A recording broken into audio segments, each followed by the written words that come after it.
6 years ago, this is my life. As a consultant, entrepreneur, and mother of 3 young children under the age of 7, I remember lying on the bed at 5 a.m. in the morning, thinking about all the things I need to do today. There's an email to Joelle, there's a marketing plan, there's a client proposal, there's all these workshops in China, and then, all that meeting. And when I have that 100 things I need to do, I jump out of bed and I scribble it onto my to-do list that becomes my Bible for the day, without which I'm lost and directionless. So I organize my life in blocks of 15 minutes and I zip around town. Does this sound familiar? Yes. Yes. And then it's Friday. Thank goodness it's Friday. And what do I do? Do I have a nice long massage? Do I hang out with some friends? Do I sit in a quiet cafe to read? No! I have another list. There's a phonics practice with Finn, there is exam prep with P, and there's music, swimming, Chinese lessons, and I have to head out to the gym, clock some miles, burn some calories, measure muscle mass. I have a list to keep all my lists together, another list and another list. And I feel like I'm in control, I am efficient. And then I wonder, why do I feel so tired? I feel like my mind, my energy, my attention is fragmenting. I'm just doing my life. One day, I fell sick. That was 6 years ago on 19 December. I had already been vomiting and having diarrhea for the past 5 days. So my father decided to send me to the hospital. That was at 3 a.m. in the morning. And at the hospital, there was this Dr. Linda. Her hair is totally prim and proper, and without a single strand out of place. And there I was, lying on that ICU bed, the intensive care unit bed, wearing that ugly blue hospital gown, and my hair was totally out of place. Probably a little bit like Einstein's. And so Dr. Linda, she said to me, Wendy, you look better than you really are. If you come 3 days later, you'll probably be dead. And there I was, on that hospital bed. I was thinking, wait a minute. Dead? No, my workshop is in Shanghai next week. My inbox is probably flooding. And there's all these things I've not done. My book is not done. My work is not done. I'm not done. And then I slumped back. On the bed. It kind of like dawned on me that if I were to go, then I can't cheer for Pete in his swimming competition. I can't see Finn's piggy pout. Or I can't see Sophie, the tomboy, in pretty dresses. And so at that moment, that sense of unfinished business just exploded within me. I felt that pain, that there was a sharp pain in my heart, that physical pain. And there was also this pain of reluctance, pain of regret. And I realized that this fragmentation that I felt is probably not just me alone. Right? 52% of Singapore workers say that the stress levels have increased in the last 6 months. A manager describes it as being spun around in a washing machine. Right? So we know that change is faster, workload has doubled, competition is stiffer, and there's all these things that we're just saying that we have to do more with less, right? And so, but we can't keep running harder and faster on the treadmill of work, right? Because it's not sustainable. We need to rethink the way we work. And this is the engagement score in Singapore, right? Singapore has one of the lowest engagement scores in the Asia Pacific countries. And we know that this is not helping. The nation needs new possibilities. We need to reimagine that future. We need to create the next S-curve, right? But if we are disengaged, then how are we going to do that? So again, we need to rethink the way we work. So as I want you to also think about, what does all these mean to you, right? So there are some questions on the screen. Think about a time you felt fragmented, or you felt stressed, felt pulled in different directions. When was that? What were you doing? What were you thinking? How did that impact your productivity, your engagement? I just think about it for a few seconds. Make a mental note.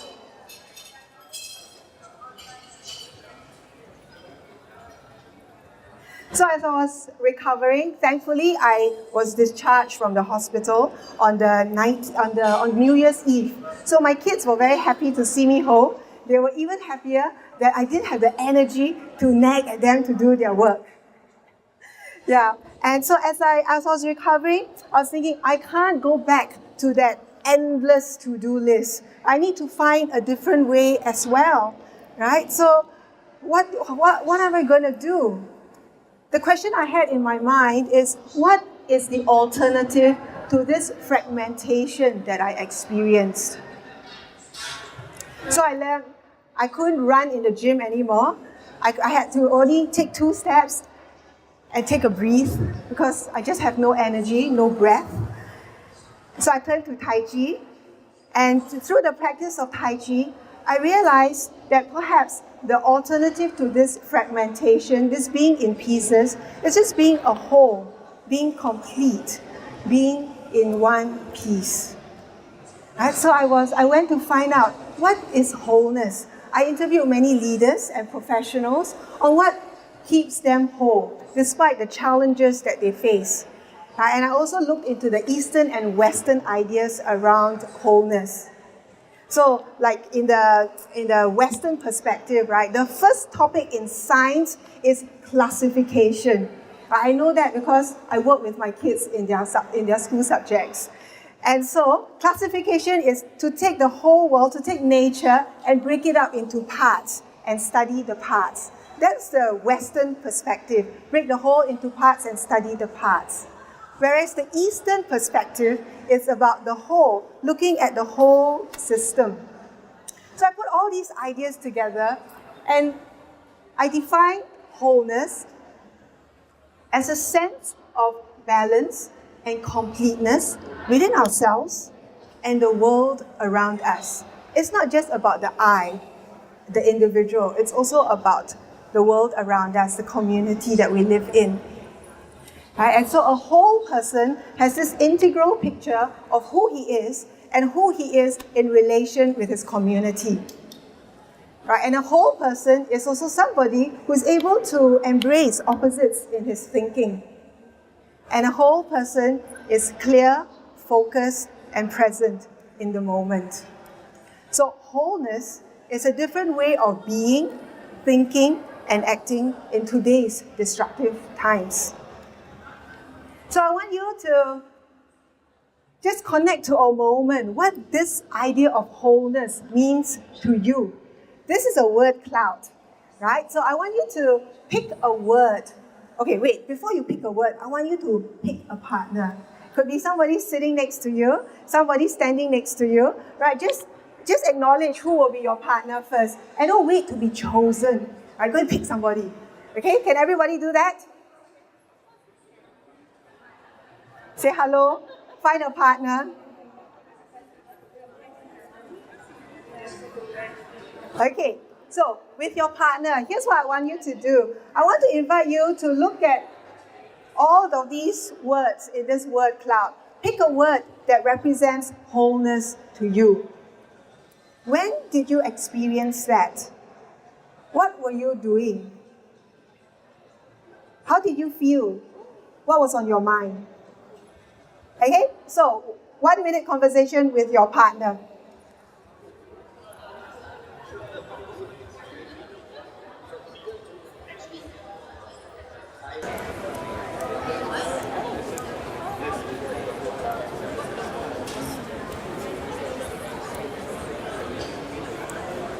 Okay, now let me invite you back. Okay, the reason why I want you to think about your own moment of wholeness is for you to remember these moments so that as we are scouring, as we are going through all the activities that we are doing, to just breathe in and take in this moment of wholeness. So how can we consistently have this sense of wholeness, right? So that we can sustain our achievement, our productivity, and our engagement. So through all my interviews, I distilled it to these ABC pathways towards wholeness, right? So A is anchoring. How does a tree grow tall and strong? The roots, thank you, the roots. So by extending the roots broader and deeper, that's how the tree can grow tall and strong. Right? In the same way, our anchor is like our roots. In this disruptive change around us, our roots will steady us, will anchor us, will help us stay rooted. And B is balancing. Balancing is in our thinking, in the way we think, embracing opposites so that we can be more expansive in the way that we think, so that we can see more options. And C is about clearing. Clearing our mind, clearing our clutter, emptying out so that we can be more focused, present, and in the moment. So these are the ABC pathways towards wholeness. In my book and the programs, we go deeper into these ABCs. And in today's short time, I want to share with you more about B, balancing, because it goes into the crux of wholeness. So there are many things that we want to balance. How many of you want to balance career and family? Yes, majority, right? We all want to balance our family and career. How many? We also want to get the work done and build the relationships. Organizations, we want to earn money and we also want to take care of our people. Right? These are all the areas in our lives that we want to balance. And when we think about the idea of balance, right, we think about a scale, right? A weighing scale. A scale that goes up or down. So if we want to balance family, then it seems like our career will have to take a back seat. Some of you nod your head. Yeah, it's like when one goes up, the other necessarily has to come down. That's the idea of a traditional idea of a balance. Or you think of balance as a straight line, compromise. Okay, here's what I'd like you to do. Can you all put your both hands onto your chest, right? And push against both hands with equal force. Push. What do you see happen? What happens? Nothing happens, right? Nothing happens. So when you push with equal force, nothing happens. But how do you feel? Probably feel quite tired, right? You put in a lot of effort, but you feel quite tired.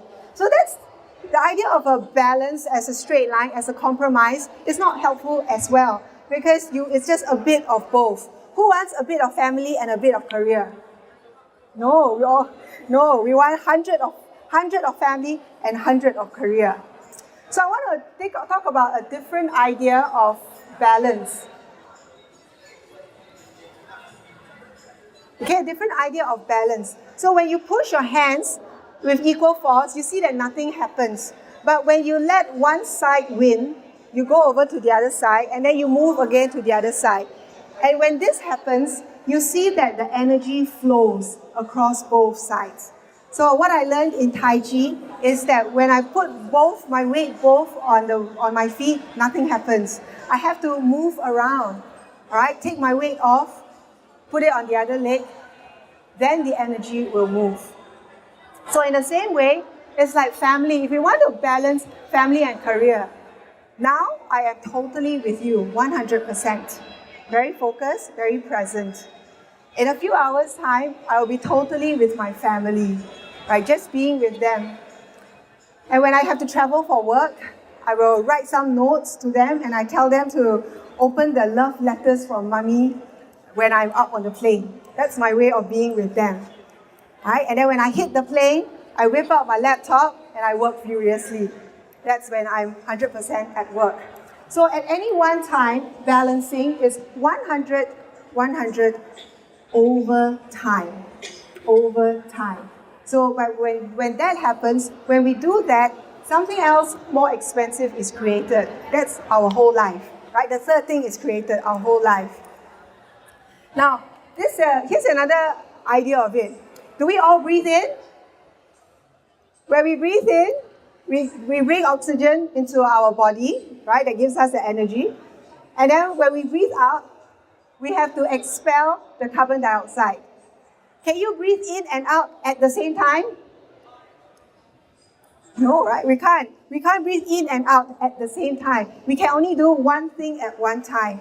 But the continuous breathing in and breathing out gives something that is life expanding, that is life sustaining. What is it? Energy. Right? In Chinese, we call it qi.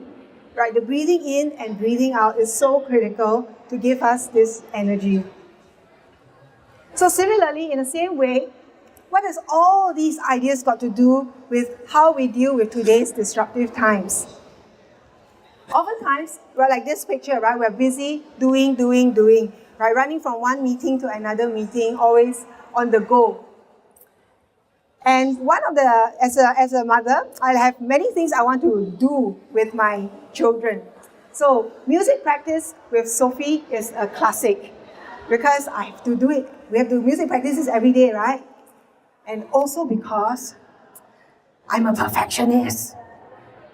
I'm the kind of person who will notice that there is a grammatical error on the label, on the label in the shampoo bottle, right? And so it's really, so I will tell Sophie, hurry up, Sophie, get it done now.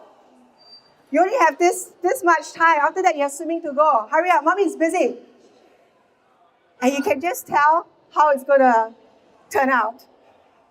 So now I remind myself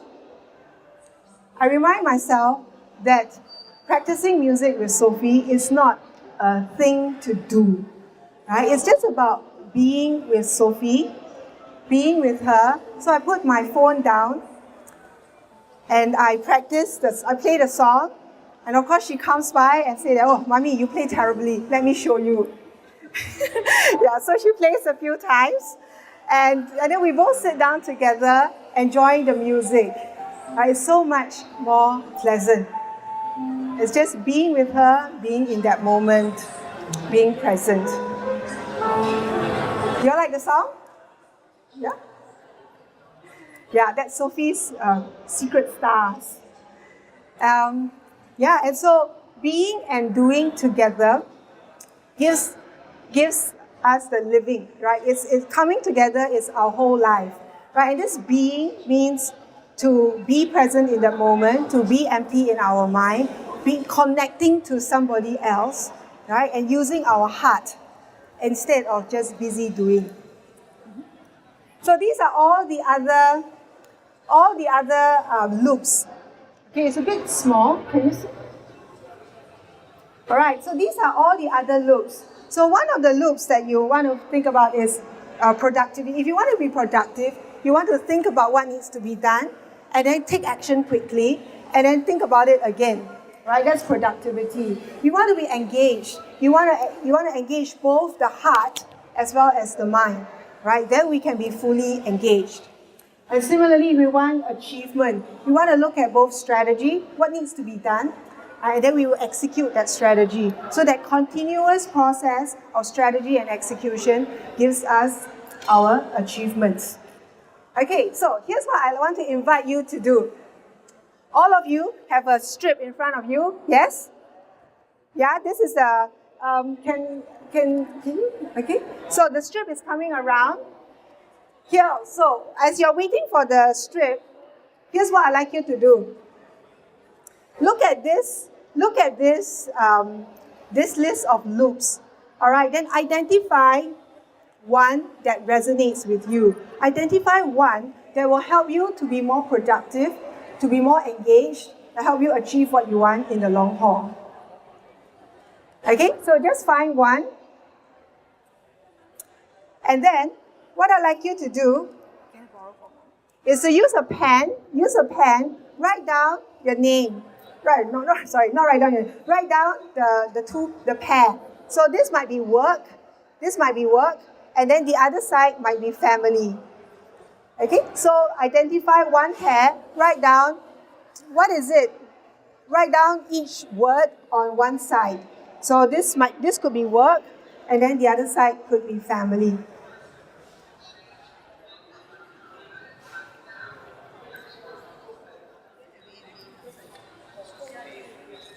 Okay? So here's what I'd like you to do. So I'm going to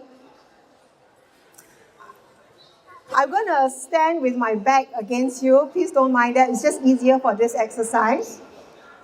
So now, after you have written the words on the two lines, right? It could be work, it could be family on both sides. Then what I want you to do is to, on your right hand, hold on your right hand this AB, and then on your left hand will be the side with the tape. Right? So on your left hand will be the tape. Right? Left hand will be the tape. And then I want you to twist the tape upwards once. Twist the tape upwards once. And join up. Join both ends together so that A touches A, B touches B. Okay, again, one more time.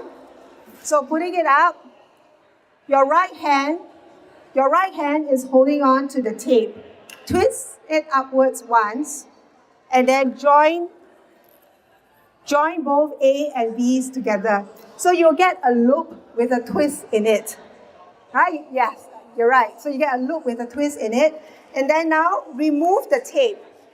Remove the tape and paste both ends together. Remove the tape, paste both ends together. Right. So when you have done that, use your pen. Trace from anywhere you want. Start from anywhere you want. Just trace and keep tracing. Don't doubt yourself. Just trace. Go along the strip. All right. This is an experiment, and you discover something. So use a pen. Use your finger to trace along this strip.